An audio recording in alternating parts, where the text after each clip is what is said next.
George was a giant, the scruffiest giant in town. He always wore the same pair of old brown sandals and the old patched up gown. I wish I wasn't the scruffiest giant in town, he said sadly. But one day George noticed a new shop. It was full of smart clothes, so he bought a smart shirt, a smart pair of trousers, a smart belt, a smart stripy tie, some smart socks with diamonds up the sides, and a pair of smart shiny shoes. Now I am the smartest giant in town, he said proudly. George left his old clothes behind in the shop. He was about to go home when he heard a sound. On the pavement stood a giraffe who was sniffing sadly. "What's the matter?" asked George. "It's my neck," said the giraffe. "It's so very long and so very cold. I wish I had a long warm scarf." "Cheer up," said George, and he took off his stripy tie. "It didn't match my socks anyway," he said as he wound it round and round the giraffe's neck. "It made a wonderful scarf." "Thank you," said the giraffe. As George strolled towards home, he sang to himself, "My tie is a scarf for a cold giraffe, but look me up and down, I am the smartest giant in town." George came to a river. On a boat stood a goat who was bleating loudly. "What's the matter?" asked George. "It's my sail," said the goat. "It blew away in a storm. I wish I had a strong new sail for my boat." "Cheer up," said George, and he took off his new white shirt. "It kept coming untucked anyway," he said as he tied it to the mast of the goat's boat. "It made a magnificent sail." "Thank you," said the goat. George strode on, singing to himself, "My tie is a scarf for a cold giraffe. My shirt on a boat as a sail for a goat. But look me up and down, I am the smartest giant in town." George came to a tiny ruined house. Beside the house stood a white mouse with lots of baby mice. They were all squeaking. "What's the matter?" asked George. "It's our house," squeaked the mother mouse. "It burned down and now we have nowhere to live. I wish we had a nice new house." "Cheer up," said George, and he took off one of his shiny shoes. "It was giving me blisters anyway," he said, as the mouse and her baby scrambled inside.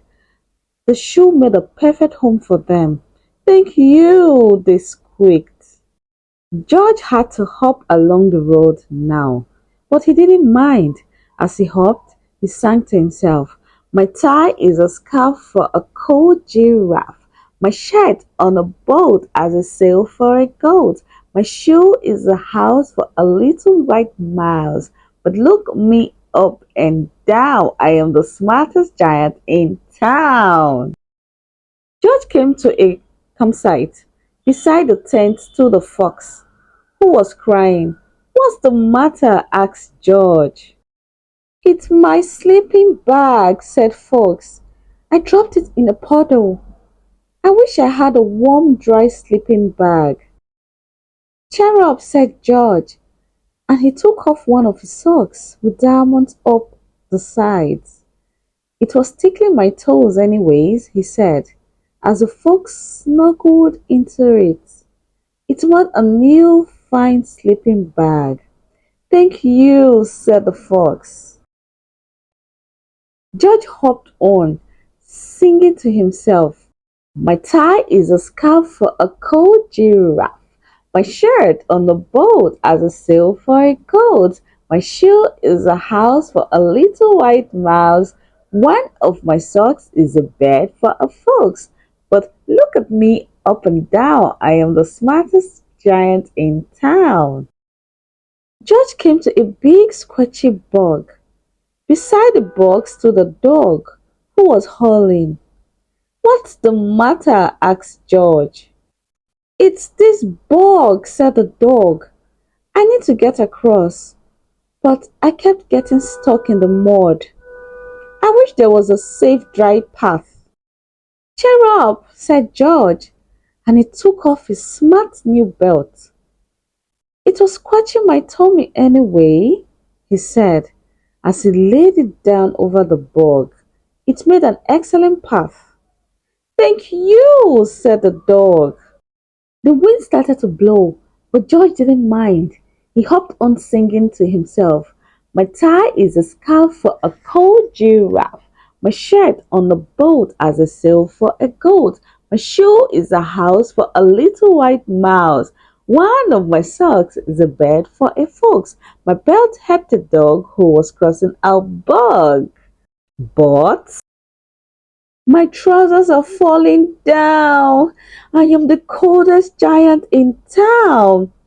Suddenly, George felt sad and shivering and not at all smart. He stood on one foot and thought, "I have to go back to the shop and buy some more clothes," he decided. He turned round and hopped all the way back to the shop. But when he got there, it was closed. "Oh no!" cried George. He sank down onto the doorstep and a tear ran down his nose. He felt as sad as all the animals he had met on his way home. Then, out of the corner of his eye, he saw a bag with something familiar poking out of the top. George took a closer look.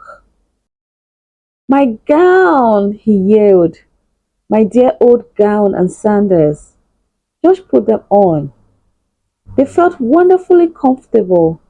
"I am the coziest giant in town," he cried, and he danced back home along the road.